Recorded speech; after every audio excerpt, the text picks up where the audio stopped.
Selamat pagi teman-teman. Ini kayak orangnya cukup banyak tapi suaranya masih agak-agak bangun tidur. Selamat pagi pemuda. Oke, terima kasih. Saya suka semangatnya. Teman-teman udah menyapa belum nih teman kanan, kiri, depan, belakang, disapa dulu, bilang Tuhan mengasihimu. Ya, sebentar lagi kita mau memulai ibadah kita. Teman-teman dipersilakan untuk bersaat teduh secara pribadi untuk menyiapkan hati dan pikiran untuk menyambut ibadah hari ini.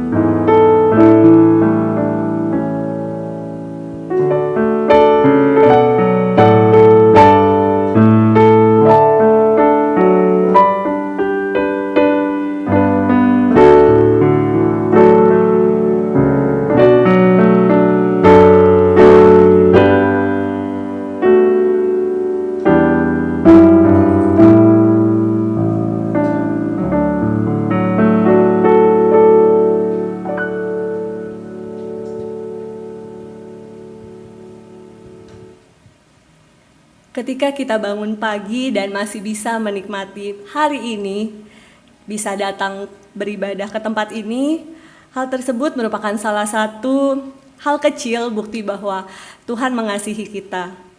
Ratapan 3 ayat 22 dan 23 berkata, "Tak berkesudahan kasih setia Tuhan, tak habis-habisnya rahmat-Nya, selalu baru tiap pagi. Mari kita rasakan kasih setia Tuhan seindah siang disinari terang."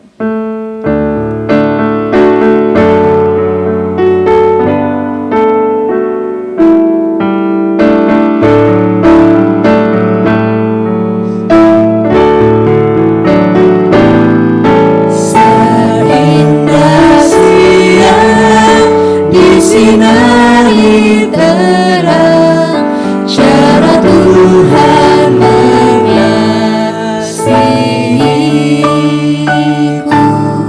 Seindah petang dengan angin sejuk, cara Tuhan mengasihiku.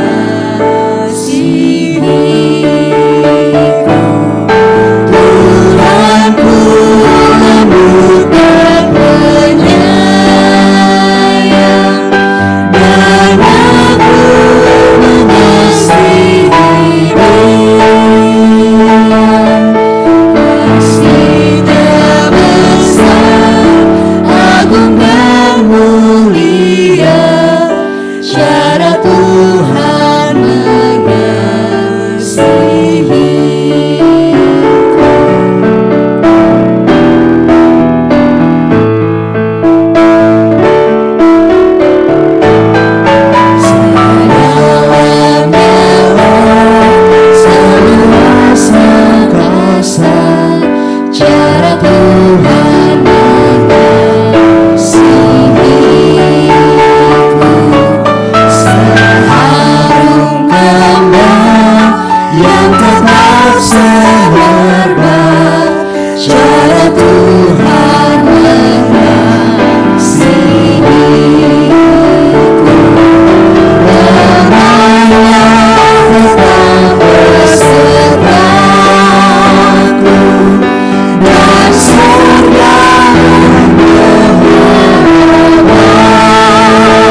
rekan-rekan muda yang dikasihi oleh Tuhan Yesus Kristus, mari kita awali kebaktian ini dengan sebuah pengakuan bahwa pertolongan kepada kita ialah dalam nama Tuhan yang menjadikan langit dan bumi, yang kasih setianya kekal untuk selama-lamanya.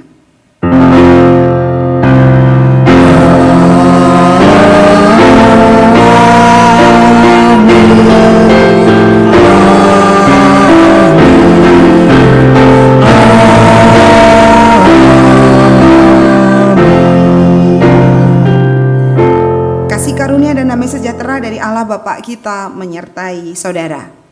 Dan menyertai saudara juga.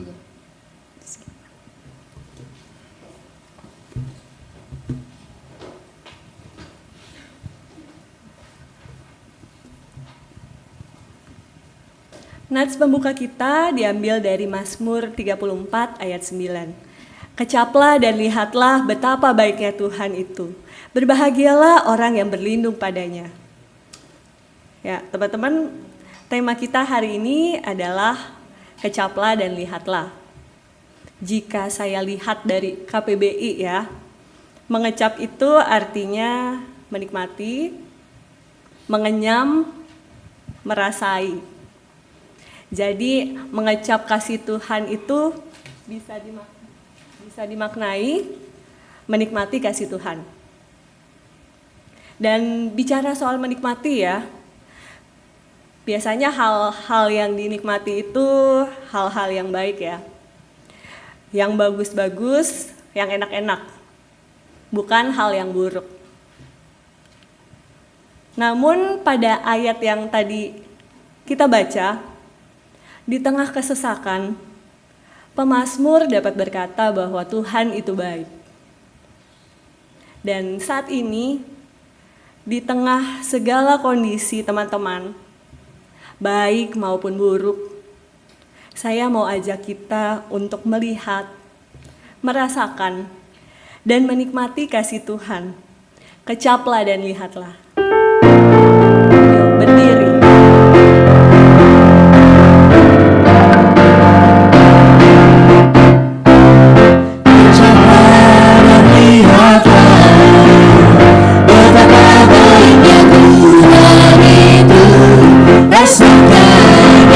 Mati kasih setia Tuhan, kecaplah dan lihatlah betapa baiknya Tuhan itu. Rasakan dan nikmati kasih setia Tuhan, kasih setia Tuhan. Syukur bagimu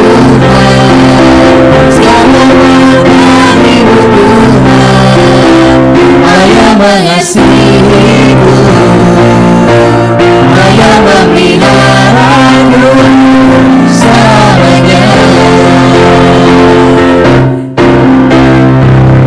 Kecaplah dan lihatlah betapa baiknya Tuhan itu. Rasakan dan nikmati kasih setia Tuhan, kasih setia Tuhan. Syukur bagimu Tuhan, selamat bagimu Tuhan. Allah yang mengasihiku, Allah yang memeliharaku. Syukur bagimu Tuhan, selamat bagimu Tuhan. Allah yang mengasihiku, Allah yang memeliharaku selamanya.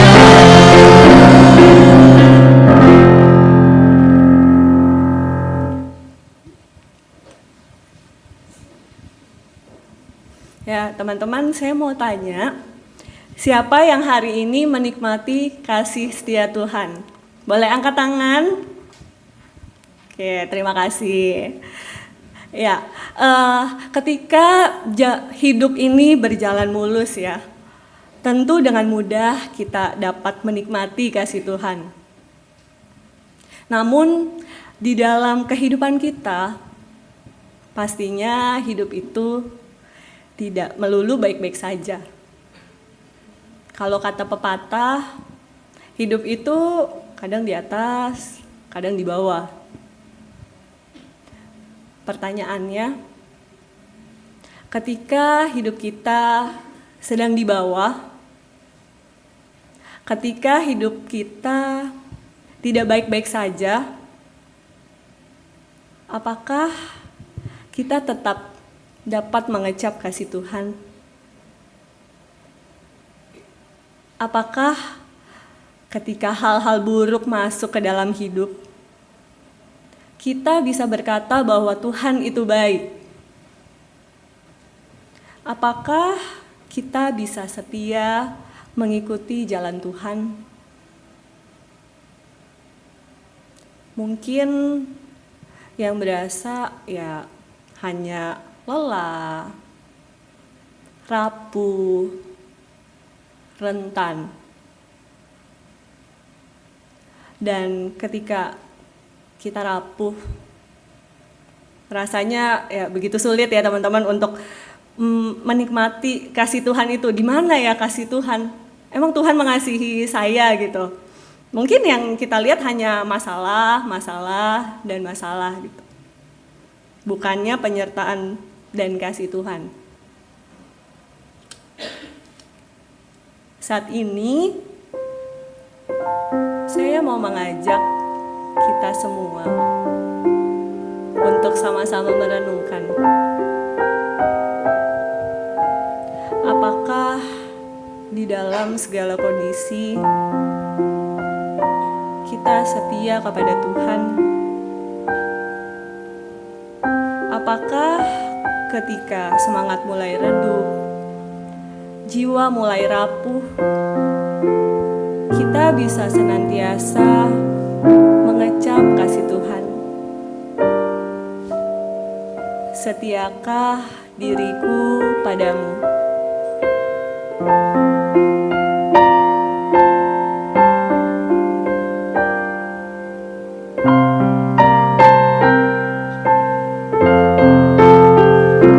Setiakan diriku padamu Tuhanku,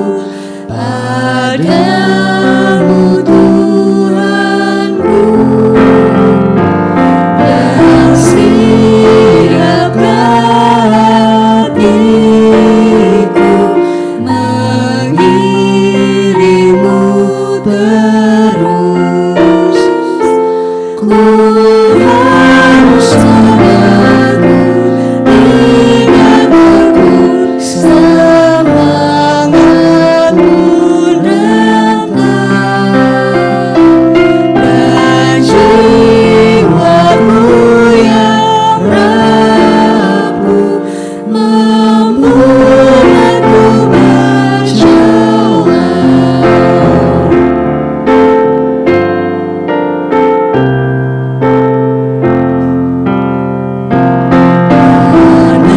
Menempuh jalan Tuhan, meski letih lesu, tetap langkahku turut apapun maksudmu.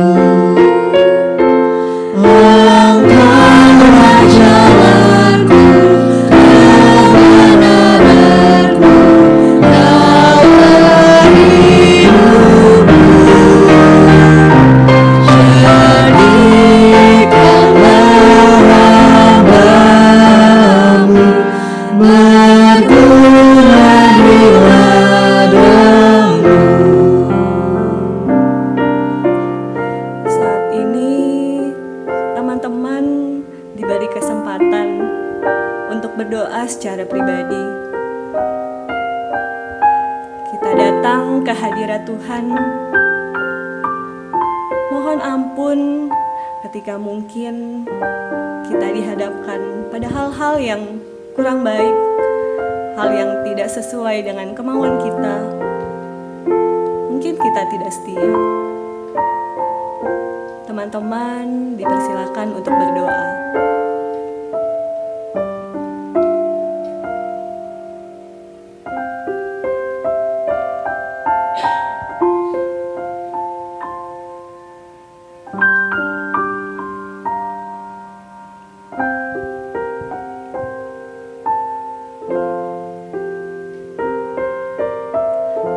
Ya Tuhan, inilah doa kami. Ampuni kami, sucikan kami. Kami mau menyerahkan hidup kami ke dalam tangan-Mu saja ya Bapa. Di dalam nama-Mu kami berdoa.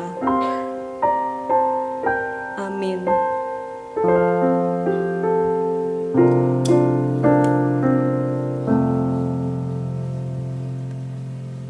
Bagi setiap kita yang telah mengakui dosa di hadapan Allah, mari kita terima berita anugerah dari Tuhan yang terambil dari Roma 3 ayat 23 dan 24. Karena semua orang telah berbuat dosa dan telah kehilangan kemuliaan Allah, dan oleh kasih karunia telah dibenarkan dengan cuma-cuma karena penebusan dalam Kristus Yesus. Demikianlah berita anugerah dari Tuhan. Syukur pada Allah Damai Kristus besertamu. dan besertamu juga. Salam damai bagi kita semua.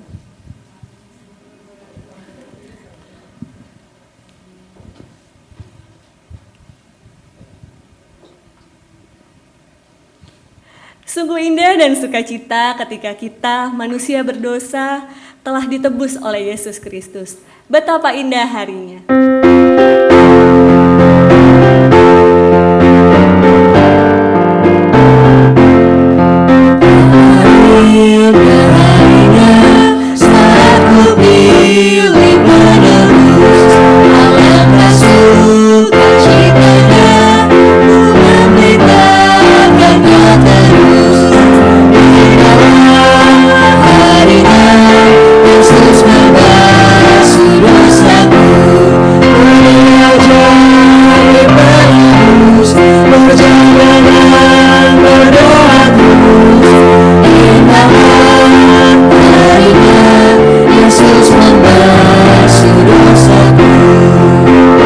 Betapa indah janjinya yang telah mengikat hati. Yang telah mengikat hatiku, beri kasih kepadanya, serta menyanyi bersyukur. Inilah harinya Yesus membasuh dosaku.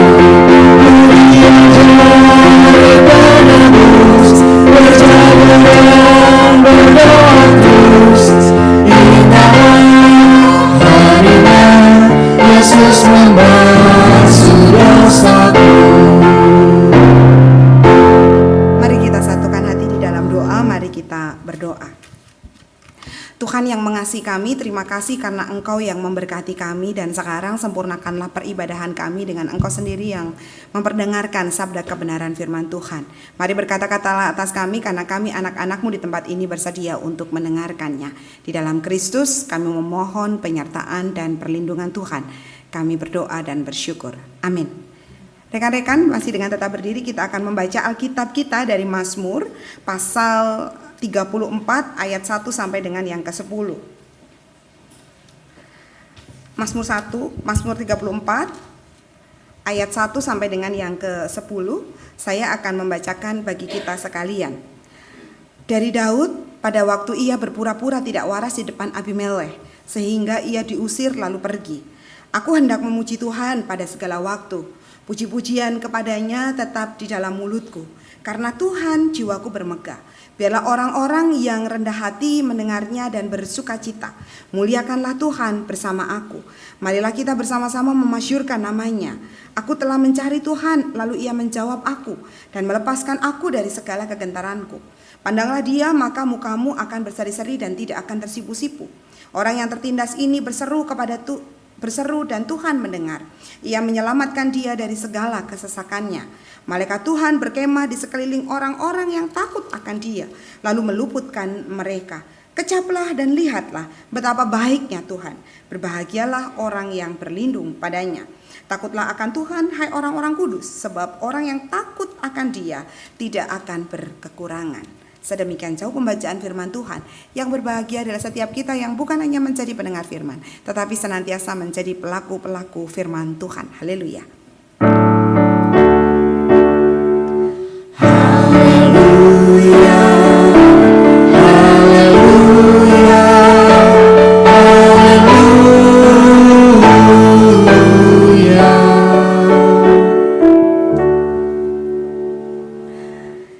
Selamat pagi rekan-rekan yang terkasih. Rekan-rekan yang terkasih, beberapa hari belakangan ini, tepatnya dari mulai hari Jumat, ada yang memperhatikan berita. Sedang viral sebuah berita pembunuhan. Alumninya Meli ya, untung udah lulus loh Mel. Nggak gitu ya, kesimpulannya nggak begitu. Teman-teman, mungkin bagi kita yang memperhatikan berita ada kisah yang menarik, yaitu terungkapnya pembunuhan yang dilakukan oleh senior mahasiswa Universitas Indonesia. Jadi tadi kebetulan ngobrol sama teman remaja yang kuliah di UI juga, dia menceritakan, iya loh Kak, yang dibunuh itu ternyata adalah panitia ospek gitu, sehingga ketika dia udah mati, terus kemudian ya udah nggak ngerti gimana itu kelompok mentornya begitu. Oh, kamu tahu kejadiannya? Gimana Vincent?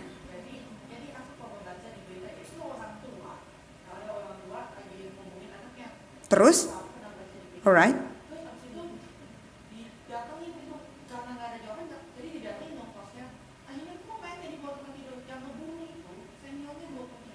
Betul.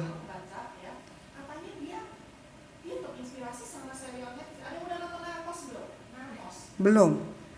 Katika sih nggak nonton. Belum, baru sekarang dari Vincent. Yang tahu narkos itu pasti, kalau nggak tahu saya kasih tahu. Iya. Tentang Pablo Escobar. Dia terinspirasi loh sama narkos itu, membunuhnya. Bahkan dia sampai, kalau aku baca dia sampai mengiranya sampai cincinnya si pelaku. Harusnya kok ditenggelamkan sampai. Betul.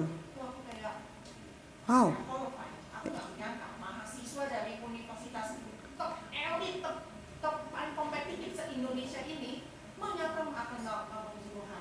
Oke. Aku nggak menyangka ini. Terima kasih. Katika juga nggak sangka loh Vincent. Makasih ya Vincent sudah mengawali khotbah Katika dengan cerita ini. Tapi benar teman-teman yang diceritakan oleh Vincent ini, bahwa si pembunuhnya ini adalah berumur 23 tahun. Dan tahukah teman-teman kenapa dibunuh? Jadi konon kabarnya si pelaku membunuh karena melihat korban itu menggunakan iPhone dan MacBook.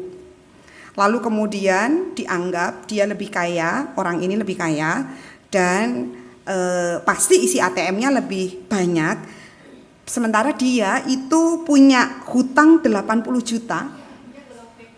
Oh iya itu 80 juta itu karena dia trading kripto. Jadi padahal kalau investasi itu kan, di sini pasti ada yang jago investasi ya. Nah, investasi itu kan kudunya pakai uang dingin. Tapi dia bukan pakai uang dingin, tapi pakai uang mendidih gitu ya. Habis gimana? Pakai pinjol gitu ya. Dia pakai pinjol. Akhirnya dia terlilit utang, lalu kemudian dia kebingungan bagaimana bagaimana menyelesaikannya. Menariknya ketika ditanya, apa sih motifmu membunuh? Motifnya membunuh itu saya nggak lagi bermusuhan sama orang ini, tapi murni karena orang ini saya anggap lebih kaya dari saya gitu. Orang ini saya anggap dia lebih berada sehingga saya bisa menguras ATM-nya, tapi alih-alih dia menguras ATM-nya, tabungan di rekeningnya, kartu ATM-nya itu ketelan karena dia juga salah, nggak ngerti gitu nomor PIN-nya berapa gitu. Akhirnya dia gagal menguras isi rekening itu. Dan buat si pelaku ini adalah jalan terakhir. Dia sudah mencoba bagaimana caranya, dia udah bingung, akhirnya ya sudah, jalan terakhirnya adalah membunuh. Gitu ya, membunuh. Dan kemudian tadi disampaikan oleh Vincent karena katanya terinspirasi oleh film seri Narcos. Saya nggak ngerti Narcos itu seperti apa, saya taunya makanan nachos gitu ya. Oke, sip, makasih ya. Nah, saya taunya makanan soalnya kok ada begitu, tapi ya sudah nggak apa-apa. Nah, teman-teman yang terkasih, mahasiswa ini mencoba untuk mencari selamat dengan caranya sendiri. Tapi alih-alih selamat, ya dia selamat sih dari pinjol. Tapi selamatnya masuk ke penjara dan akan dihukum lebih kurang 20 tahun minimal atau hukuman mati. Bayangkan dia akan keluar dari penjara seumur saya 43 tahun begitu ya. Nah, rekan-rekan yang terkasih, kita melihat bagaimana mahasiswa ini kemudian mencoba mencari selamat dengan caranya sendiri. Nah, tapi menariknya jauh sebelum mahasiswa ini mencari selamat dan kemudian malah masuk penjara, teks yang kita baca hari ini tuh konteksnya tuh kurang lebih sama begitu. Ini kan diucapkan oleh pemazmur yaitu Daud yang sedang berada dalam kejaran Saul. Dan kejaran Saul itu membuatnya takut dan terpuruk. Padahal kita tahu betul ya, posisinya Daud itu kan posisi benar sebenarnya. Daud itu nggak punya Daud itu nggak punya keinginan untuk menguasai. Kalau dari cerita Alkitab begitu ya, Daud nggak punya keinginan untuk menguasai kerajaannya Saul.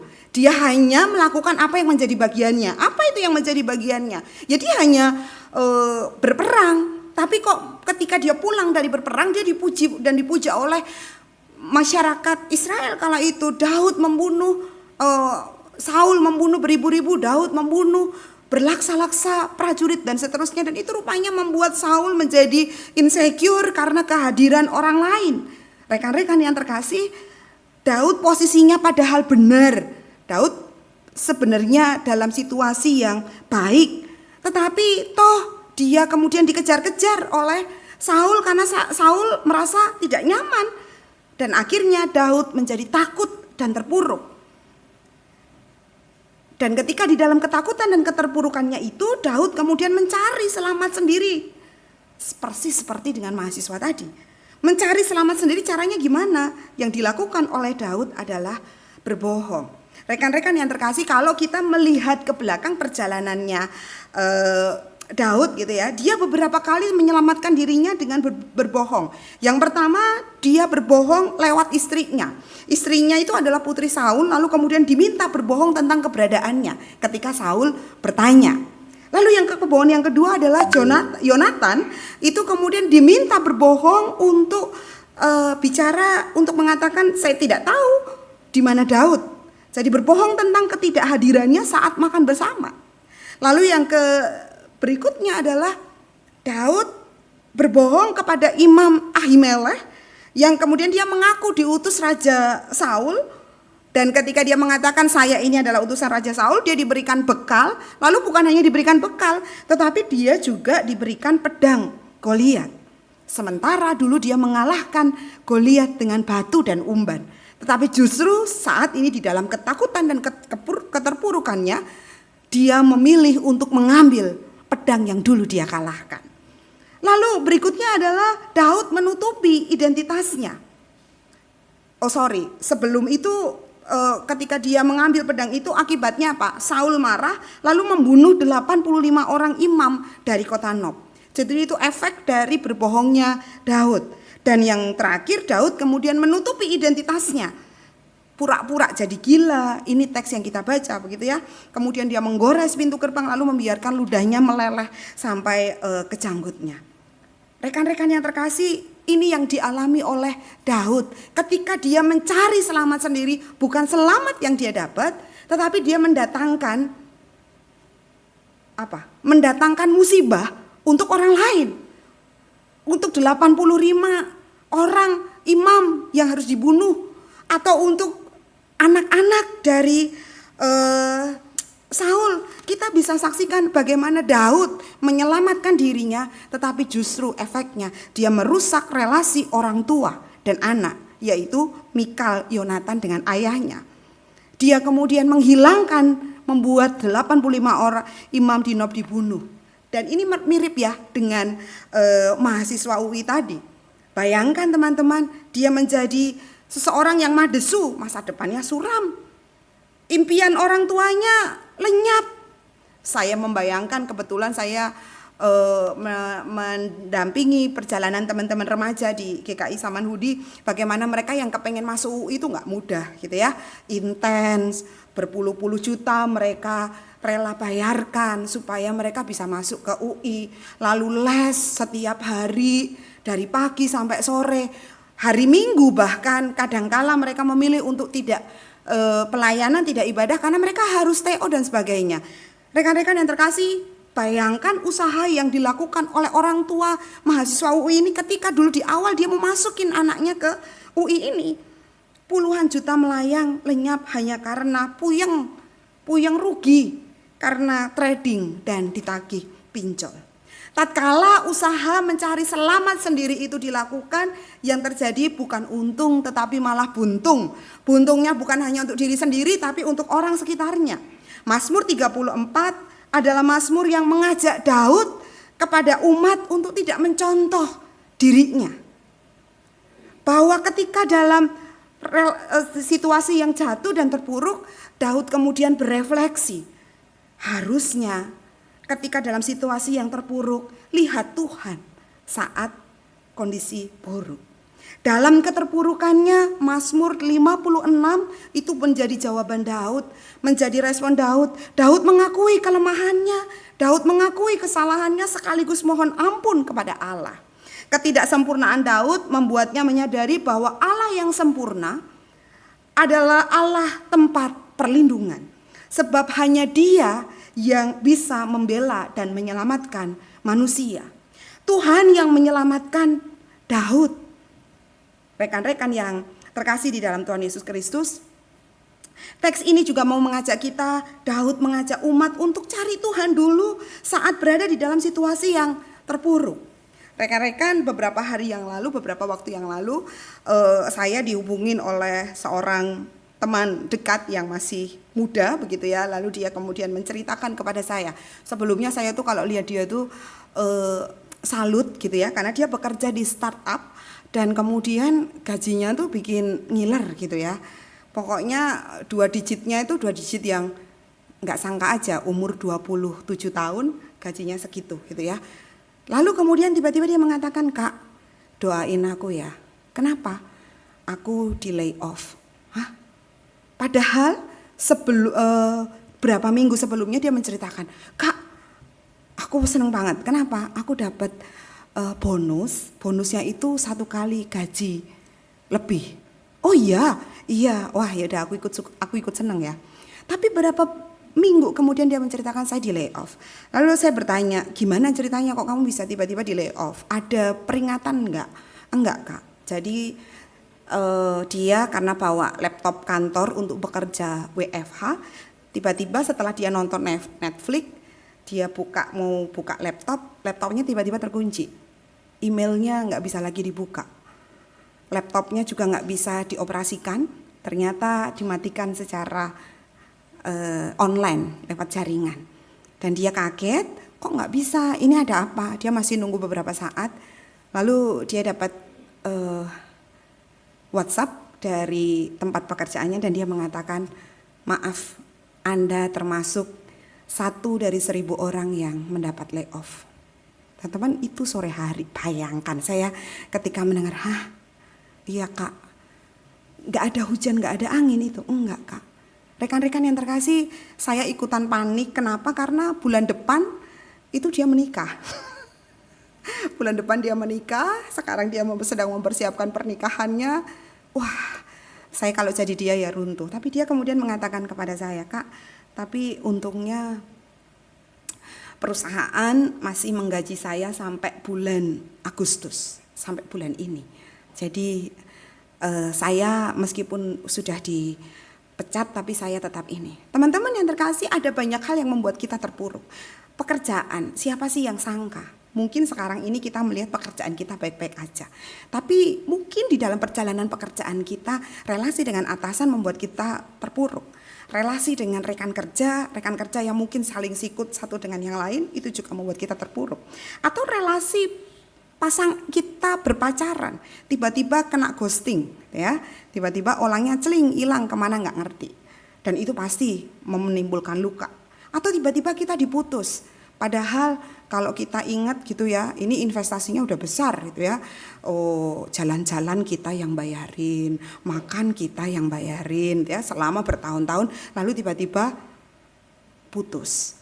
Rekan-rekan, ini banyak, ini adalah hal-hal yang mungkin bisa membuat kita merasa terpuruk. Belum lagi kalau tiba-tiba kita mendapat WA dari teman kita. Sorry ya, aku gak mau lagi berteman dengan kamu. Karena kamu ternyata mengkhianati saya.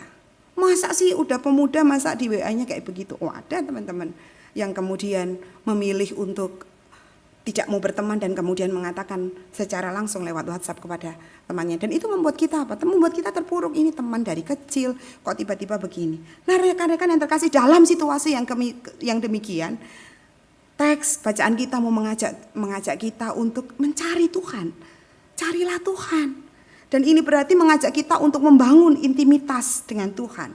Nah, ini juga menjadi pertanyaan bagi kita sekalian, bagaimana relasi kita dengan Tuhan?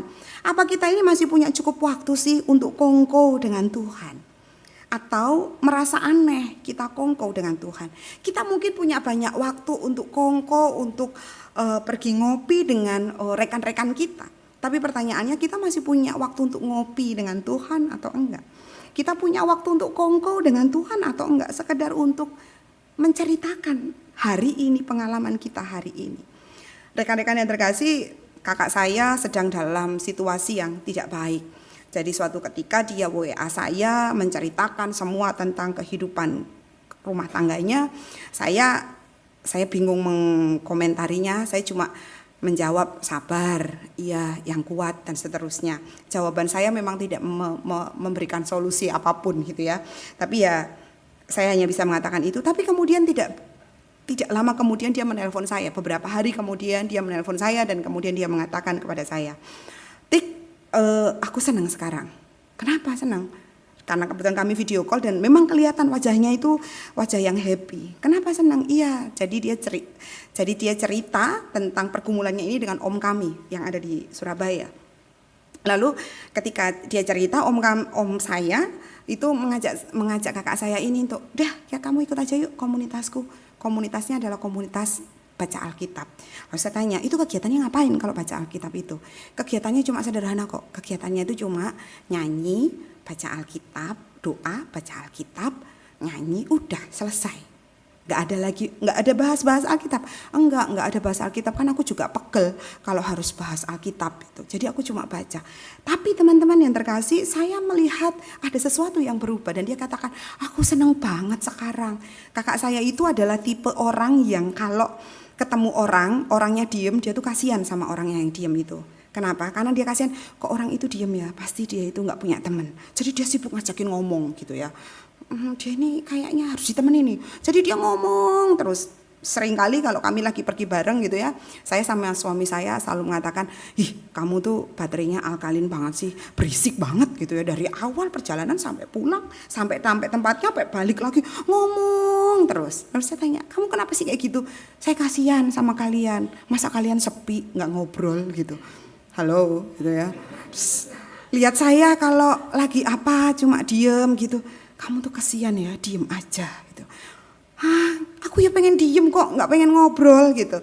Nah, kakak saya berusaha untuk mengisi orang lain, kekosongan orang lain dengan ngomong terus. Sampai akhirnya dia bertemu dengan komunitas ini, lalu dia mengatakan, "Aku salah ya selama ini ternyata.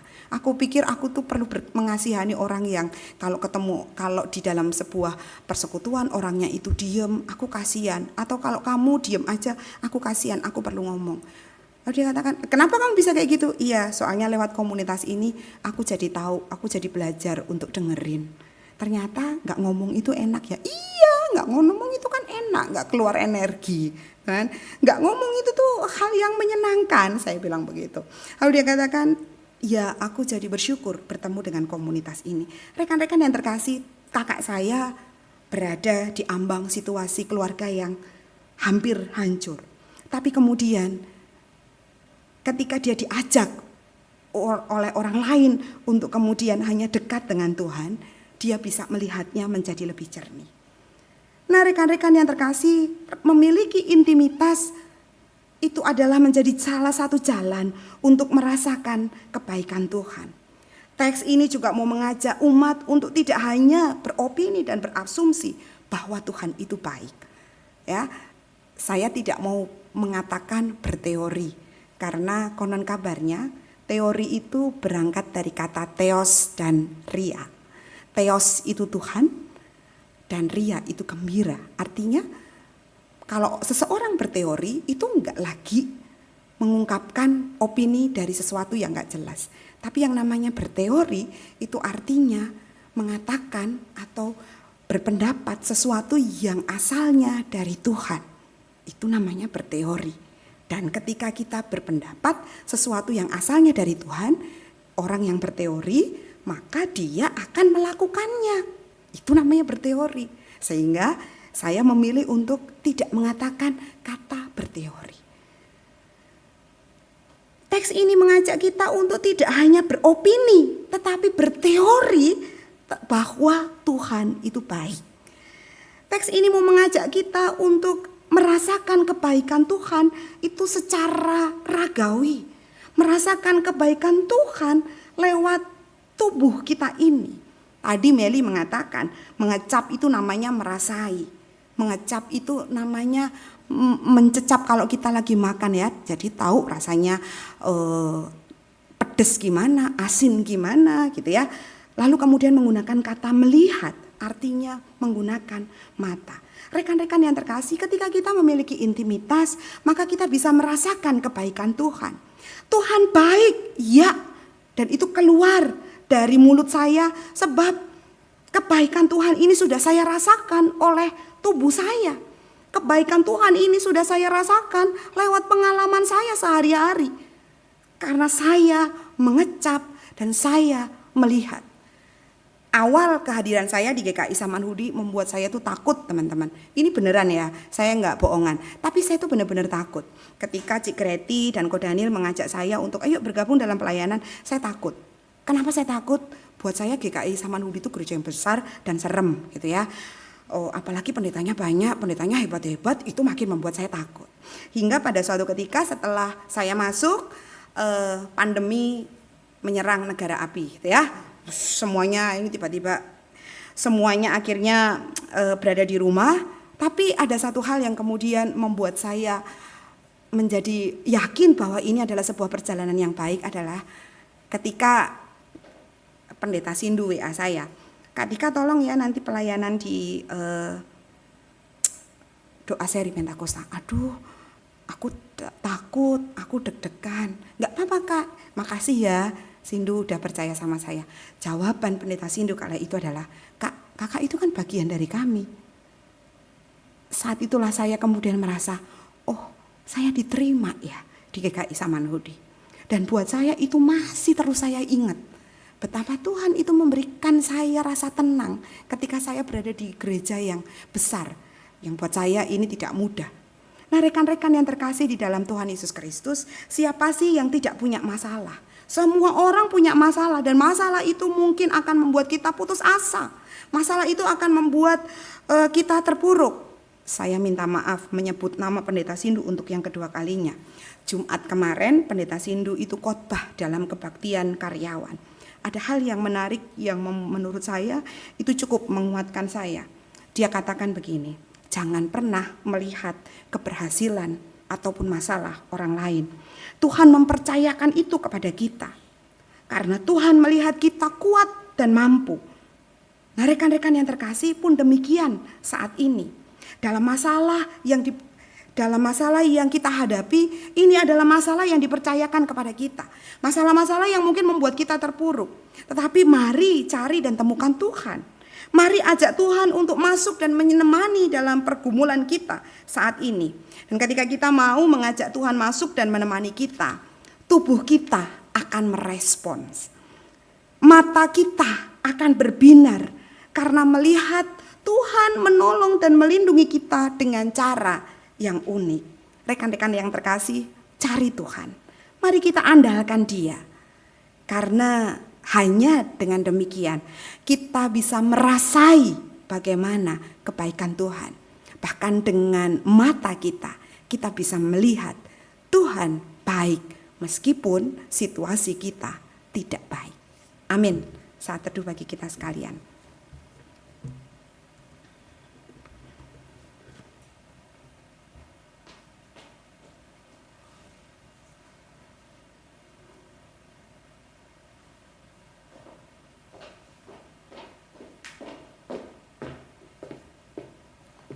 Mari pemberian terkasih, kita berdiri, kita mengakui iman kita. Bersama dengan gereja di segala abad dan tempat, mari kita mengikrarkan pengakuan iman kita sesuai dengan pengakuan iman rasuli demikian. Aku percaya kepada Allah, Bapa yang Maha Kuasa, Khalik langit dan bumi, dan kepada Yesus Kristus, anaknya yang tunggal Tuhan kita, yang dikandung dari Roh Kudus, lahir dari darah Maria, yang menderita sengsara, dibawa pemerintahan Pontius Pilatus, disalibkan, mati dan kuburkan, turun dalam kerajaan maut. Pada hari yang ketiga, bangkit pula dan orang mati, naik ke surga, duduk sebelah kanan Allah, Bapa yang Maha Kuasa. Dan dari sana yang akan datang untuk menghakimi orang hidup dan yang mati. Aku percaya kepada Roh Kudus, gereja yang kudus dan persekutuan Roh Kudus, pengampunan dosa, kebangkitan orang mati, dan hidup yang kekal. Amin. Silakan duduk.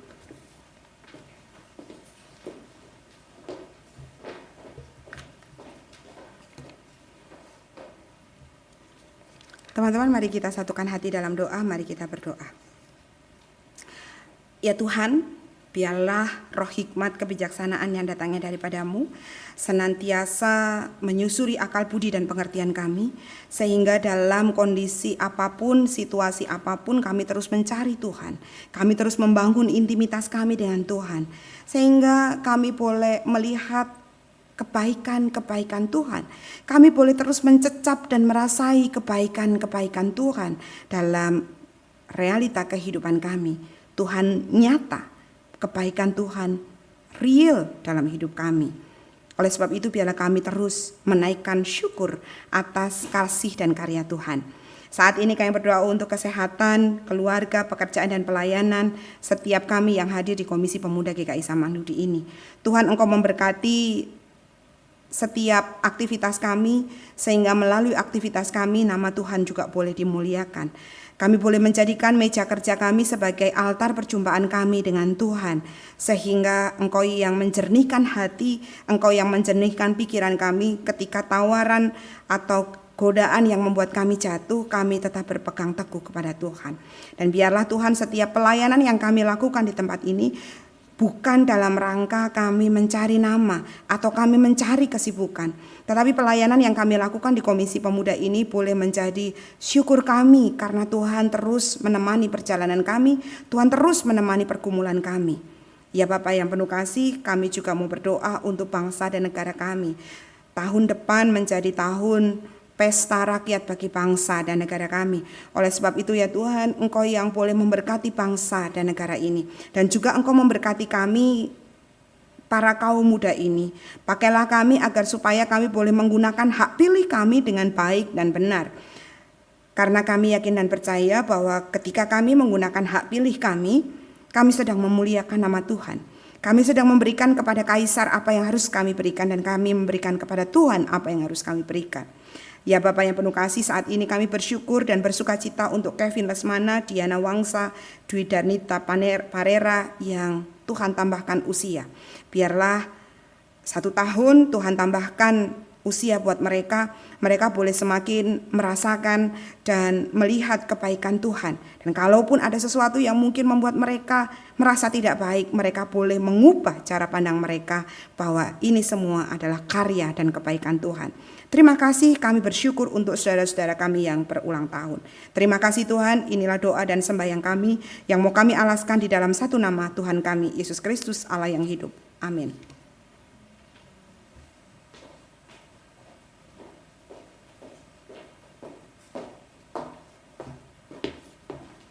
Mari kita mengungkapkan rasa syukur kita dengan memberikan persembahan kita kepada Tuhan.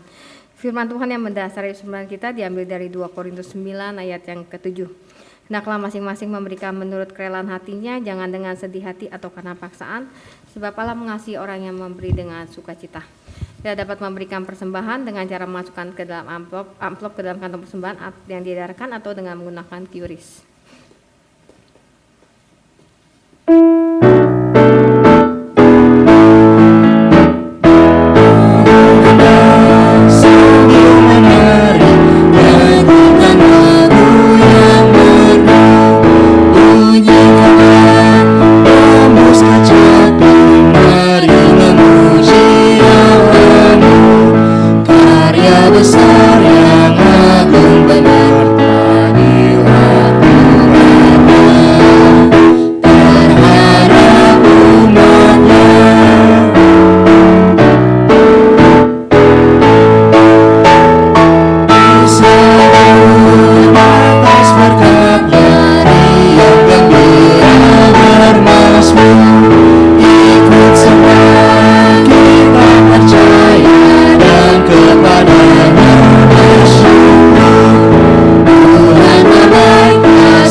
kami bersyukur untuk setiap berkat Tuhan yang kami rasakan dan kami boleh nikmati Tuhan.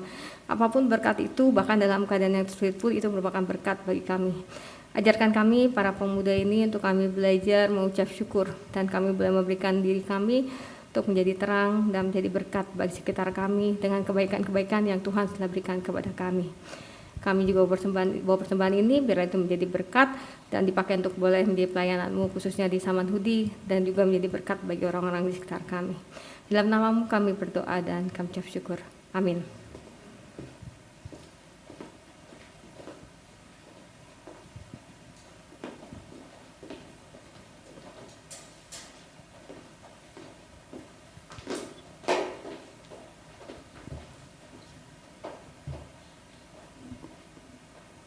Ya, teman-teman mengutip sedikit apa yang tadi sudah disampaikan oleh Katika. Ada satu statement yang cukup menohok gitu ya buat saya. Kita tuh sering banget gitu ya ngongkow sama teman-teman kita, sama mungkin nanti setelah ibadah ini pun kita akan ngongkow dengan keluarga, dengan teman-teman. Tapi apakah di dalam keseharian kita kita punya waktu untuk ngongkow dengan Tuhan gitu ya? Ketika kita punya hubungan yang intim dengan Tuhan, tentunya kita akan bisa merasakan mengecap kasih Tuhan secara pribadi gitu ya. Dan banyak hal juga yang pastinya akan membuat kita terpuruk, buat kita jatuh. Tapi cari Tuhan, jangan cari selamat sendiri ya kayak cerita tadi gitu ya.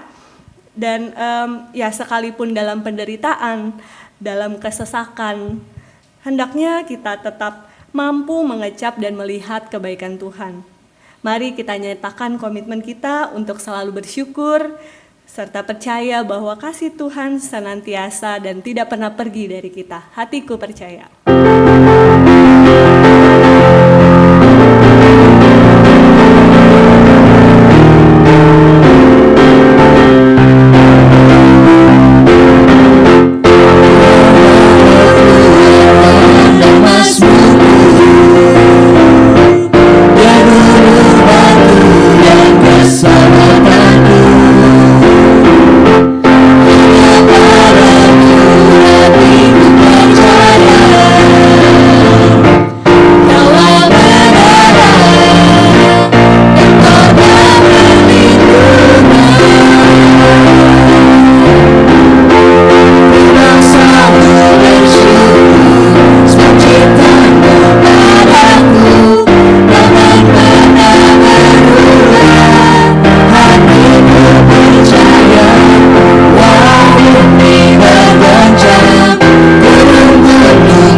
kepada Tuhan. Jadilah saksi Kristus, Syukur kepada Allah. terpujilah Tuhan. Kini dan selamanya. Mari kita menerima berkat Tuhan.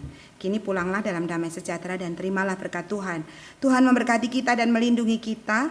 Tuhan menyinari kita dengan wajah-Nya dan memberi kita kasih karunia. Tuhan menghadapkan wajah-Nya kepada kita dan memberi kita damai sejahtera. Amin.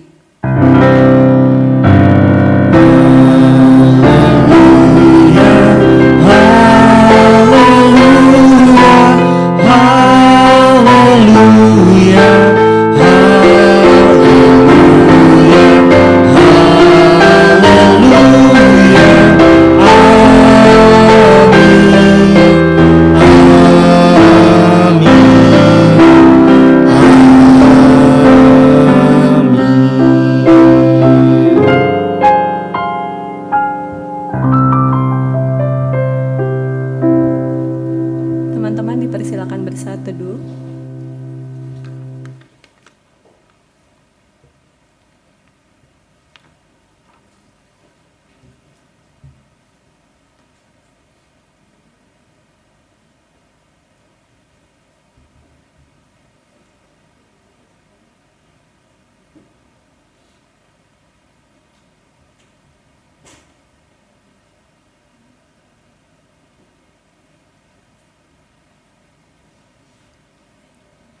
Ya, selamat hari Minggu teman-teman.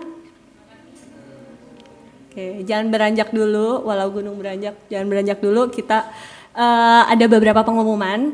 Pertama, kita mau menyambut teman-teman yang baru hadir pertama kali di Komisi Pemuda. Saya udah dapat beberapa catatan nih buat teman-teman yang baru hadir. Pertama ada Kak Manda, boleh berdiri mungkin, perkenalkan diri dulu. Halo Manda. Oke, terus ada Hiro, boleh berdiri. Kita kasih sapaan dulu. Halo Hiro. Oke, terus ada lagi Dharma Agung Danu. Mirip ya mukanya, ada yang tahu nggak ini mirip siapa? Mirip ya sama kakaknya Yogi. Oke, nih adiknya Yogi sama Wahyu ya. Halo Danu. Ada lagi opa-opa Korea. JJA boleh berdiri. Halo Joshua Julio ya namanya. Halo Joshua JJA. Terus ada lagi sebelah yang baju hijau, mungkin boleh boleh berdiri, baru hadir. Namanya siapa? Boleh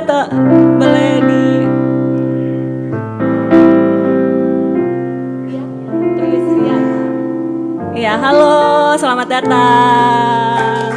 Senang banget nih banyak teman baru hari ini. Jangan lupa ya teman-teman yang tadi baru boleh berkenalan lebih lanjut setelah ini sama teman-teman di Komisi Pemuda ini ya. Semoga teman-teman bisa menikmati persekutuan di Komisi Pemuda ini. Jangan lupa hadir minggu depan lagi ya. Oke, selanjutnya. Oke, ini hari ini dan minggu depan kita hadir. Jangan lupa hadir lagi untuk ibadah Komisi Pemuda. Judulnya agak jangan bodoh. Ya, dibawakan oleh Pendeta Samuel Akihari. Penatuanya ada Penatua Indra, liturgosnya nanti Kak Erna. Pemusiknya ada Ko Andre, singernya ada Kak Lian sama Iona, multimedianya ada Vito, Ko Vito, publikasinya ada Edward, asyirnya nanti ada CFK sama Ko Hendrik. Jangan lupa hadir. Buat teman-teman yang melayani, selamat mempersiapkan pelayanan minggu depan. Nah, kalau ini pelayanan hari ini, terima kasih untuk pelayanannya Katika untuk sebagai pelayan firman, ada Cigreti sebagai penatua, liturgosnya ada saya, pemusiknya ada Semi, singernya Dara dan Malvin, multimedia ada Sandi, publikasinya oleh Gebi, dan asyir ada Egi dan Ko Hendrik. Terima kasih untuk pelayanan teman-teman semuanya. Oke, dan ini ada acara hari ini banget ya, teman-teman. Setelah kebaktian ini boleh ikut seminar Alkitab terjemahan baru edisi 2. Ini seru banget pastinya karena pembicaranya juga yang udah expert di bidangnya, Pendeta Anwar Chen, PhD pula ya, Kepala Departemen Penerjemahan dan Konsultan Penerjemahan LAI, langsung didatangkan dari LAI ya. Jadi teman-teman yang mau hadir boleh onsite langsung di aula GKI Samanhudi ya di bawah ya. Mau daftar dulu juga bisa. Oke, selanjutnya. Oke, ini ada acara yang seru juga. Mungkin dari teman-teman persekutuan boleh. Ya, selamat siang semuanya. Oke, kita dari tim persekutuan mau ajak teman-teman kembali bersekutu. Kali ini kita akan mengajak dan mengundang adik-adik kita dari remaja yang usianya sudah cukup untuk masuk pemuda untuk bersekutu dan beribadah bersama-sama dengan kita semua. Acaranya itu minggu depan teman-teman. Jadi setelah ibadah ini kita akan melanjutkan dengan acara You've Got a Friend in Me. Ya, nanti kita akan bersama-sama makan siang, kemudian spill sedikit kita akan menonton film dan nanti kita akan berdiskusi film pendek ya, dan kita akan saling berdiskusi. Dan pastinya ini akan dibawakan juga oleh Kembali Bersama Katika. Dan untuk itu kami mengundang teman-teman untuk bisa join setelah kebaktian bersama-sama kita sambut adik-adik remaja kita bersekutu bersama dan kita merayak dan kita happy bersama. Oke, untuk info lebih lanjut teman-teman bisa kontak ke tim persekutuan, bisa ke Wahyu, bisa ke saya, Ko Will, Ko Hendrik, atau CFK. Oke, thank you, selamat hari Minggu.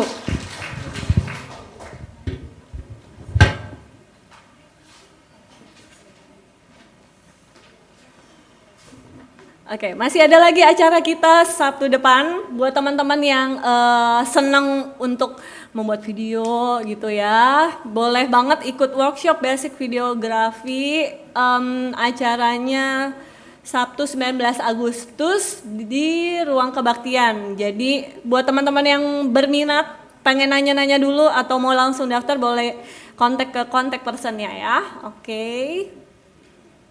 Oke, ini juga kita mau tak bosan-bosannya mengajak teman-teman semua untuk sama-sama berolahraga dan produktif di hari weekendnya, Saturday Active Day, biar lebih aktif ya. Tiap Sabtu kita masih ada 6:30 ya, masih sama, CP-nya juga ada Yogi ya. Jadi teman-teman yang mau olahraga bareng, nyari teman untuk komitmen bareng, kita bareng-bareng olahraga, oke? Ya, sekian pengumuman dari kita. Selamat hari Minggu teman-teman.